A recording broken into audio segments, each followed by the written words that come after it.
great FP&A look like in your mind? What's great FP&A? That's a tough question because I feel like oftentimes you can feel what great FP&A looks like before you can actually see it. And what it feels like to me when I'm in a great FP&A operation is it's proactive, it's efficient, and it's driving value. So what it looks like from the outside, it's hard to tell, but sometimes like the teams are small, but those small teams are critical for business success. So it's less about team size, it's less about sophistication. It's more about like, are these teams driving value for the business partners?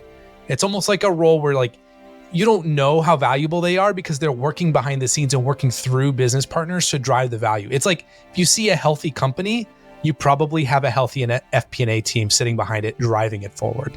I really like how you said that, sitting behind, because we're not out front as an FP&A. And if a business is performing well, especially of a certain scale where it's large enough to have FP&A, there's probably a good FP&A team behind that. They did a study where they found, based on some criteria they used, they graded a bunch of teams FP&A on, best practice.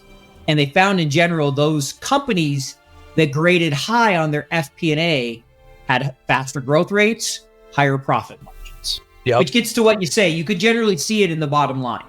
Right. And you keep the company out of bad news stories. Like so many times in the last few years, you see companies that staff up 5,000 people only to staff down 5,000 people a few months later. And you're like, that's an FP&A like it's not exclusively, but you know it when you see it. You know bad when you see it, and you know good when you see it.